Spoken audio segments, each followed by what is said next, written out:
Vlog hôm nay mình giới thiệu đến mọi người trải nghiệm hái cà phê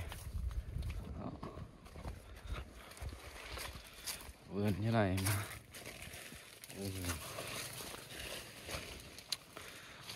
Hôm nay anh em mình hái tập thể cho nhà thờ.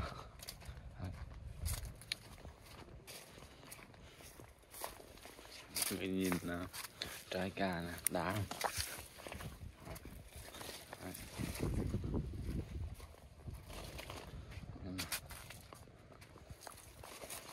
Quá trời quá luôn.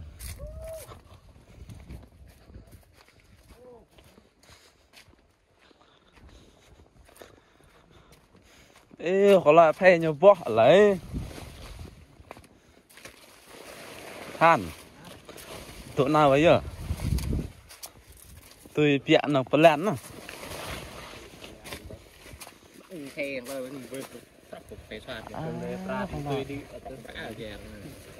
riêng của nhua màu 1.000 coi có đó nào có. Trước tiên là lăng bạc đây. Em lăng bạc, anh kéo bạc cả rễ lớn luôn à. Đấy. Đây mình sẽ hái ở đây đấy hả.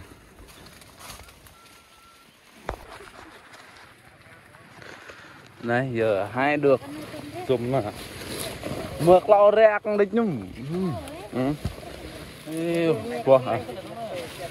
Này giờ hái được 5 cây cho mới tốt cho mọi người xem. Cà chín quá trời chín luôn.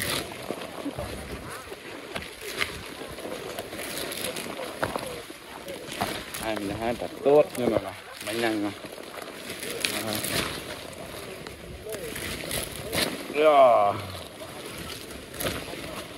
Đấy.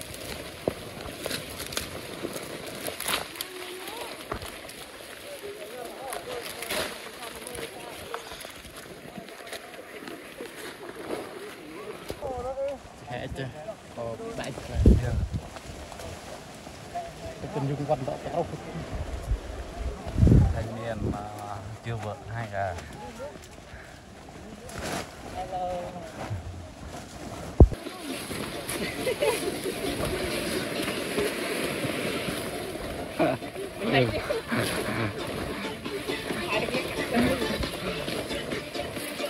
Ôi tuột thôi.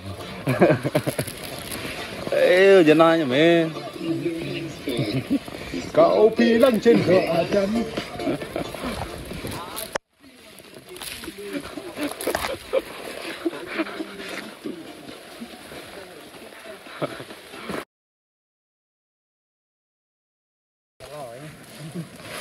Nó là tại vì mẹ chị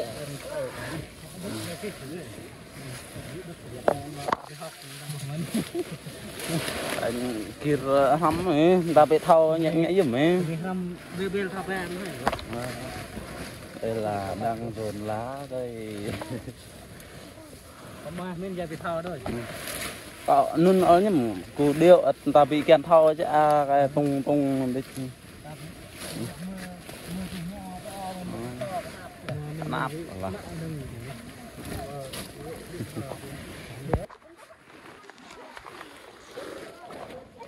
đá dồn bào này. Đây. Đây.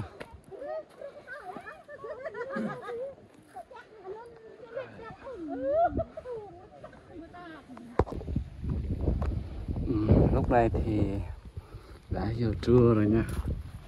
Anh em mình nghỉ ngơi ăn trưa một bữa cơm vội.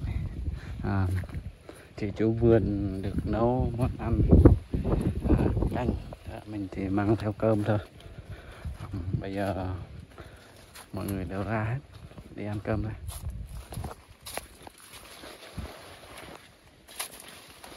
Đấy.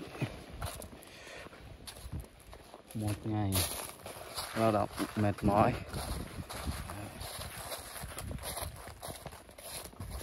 Đó, mọi người ra tập trung ăn hết rồi. Bây giờ ăn trưa, nghỉ trưa xong làm tiếp. Rồi.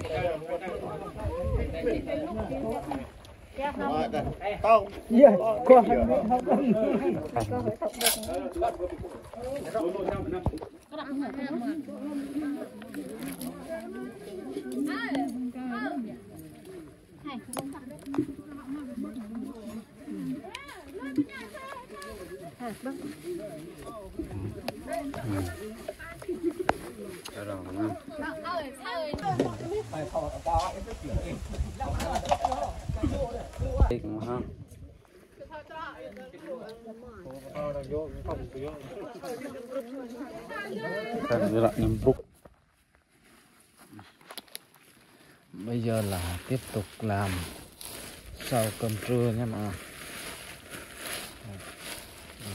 Bây giờ mình dọn lá xong dồn bao trở về.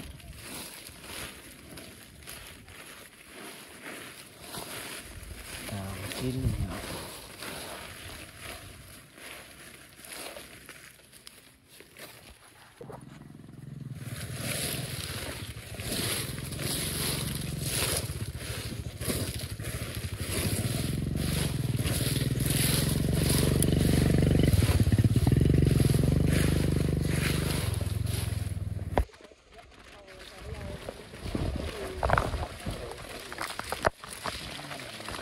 ướt rất là sướng.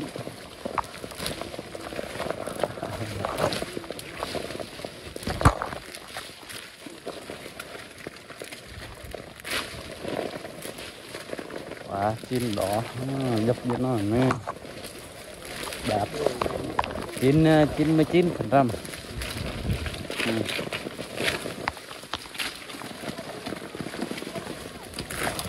Chín đỏ luôn.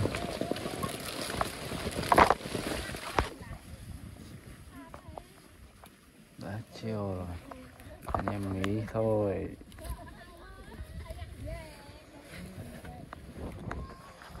Ở đấy thì một xe chất đã trở về rồi nhá, cần 100 bao. Hôm nay anh em hái được chắc hơn 100 mấy chục bao thôi, 160, 170 gì đó.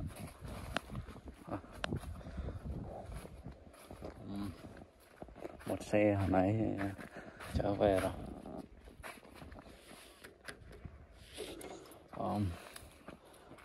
Anh em hôm nay làm tới đây thôi mọi người ạ. Mình xin dừng video lại đây nhé. Hẹn gặp lại mọi người trong các video tiếp theo của mình.